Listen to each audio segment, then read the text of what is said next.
Hello everyone, তো আজকে একটা চকলেট কেকের রেসিপি তোমার সাথে শেয়ার করেছি। জানি 25শে ডিসেম্বর ফুড কেকের রেসিপি শেয়ার করলে ভালোই হতো, বাট সেটাও করব। তো আজকে চকলেট কেকের অর্ডার ছিল, ভাবলাম চলো তোমাদের সাথে এই রেসিপিটা শেয়ার করি।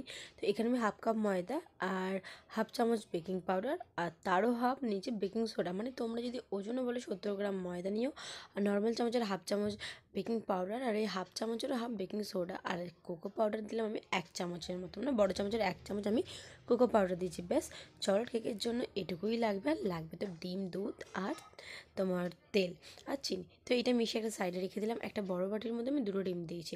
2টো ডিম খুব ভালো করে কিন্তু ভেঙে দিয়ে দিলাম একটা বাটির মধ্যে, কোনোভাবে যাতে খোসাটা না যায় সেটা খেয়াল রাখবে। এবার যেহেতু ইলেকট্রিক বিটার আমার কাছে আছে, তার জন্য বিট করে নিচ্ছি 2 মিনিট মতন।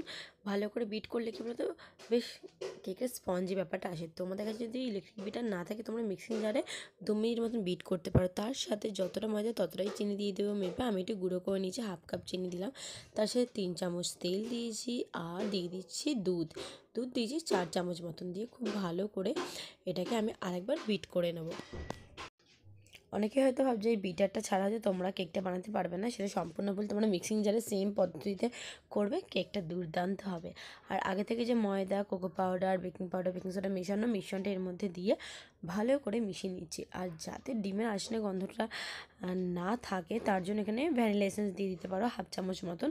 ওটা কিন্তু অবশ্যই দিতে হবে, নইলে কিন্তু কেক থেকে ডিমের গন্ধটা ছাড়বে, বিছিয়ে লাগবে। আর গ্যাস ওভেনে যদি করো তাহলে 10 মিনিট মতন কিন্তু তোমাদের মিডিয়াম ফ্লেমে কড়াইয়ের ওপর ঢাকনা দিয়ে নর্মালি ওটাকে ফিট করে নিতে হবে। কোনো রকম আমি বালি টালি দিই না, তোমরা চাইলে বালিও দিতে পারো। 10 মিনিট ফিট করার পর এখানে একটা কেক টিনের মধ্যে তেল আর ময়দা একটু ডাস্ট করে নেবে, যেরকমভাবে আমি করলাম। তোমার ব্যাটারটা ঢেলে তোমার এই মোলটাকে রেখে 40 মিনিটের মতন লো ফ্লেমে বেক করলেই রেডি হয়ে যাবে। বাট এটা আমি করেছি ওটিজিতে, তো তার জন্য 10 মিনিট ফিট করে 30 মিনিটের জন্য আমি করেছি। তোমরা ভাববে এতটা ব্যাটার কেকটা অল্প ফুলেছে কেন? না, আমি 2টো মোল্ডে শেয়ার করে করেছিলাম, তার জন্য এটা একটু হালকা ফুলেছে।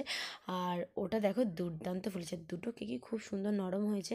তোমরা গ্যাস ওভেনে করলে 40 মিনিট মতন বেক করো, আর অবশ্যই কিন্তু মিডিয়াম ফ্লেমে 10 মিনিট মতন ফিট করে নিও। আর দেখবে কড়াইয়ের উপর যে ঢাকনাটা দেবে সেটা যেন খুব সুন্দরভাবে কড়াইয়ের উপর বসে, যাতে ফাঁক না থাকে। এগুলো একটু খেয়াল রাখবে, তাহলে কেক হবে সুন্দর।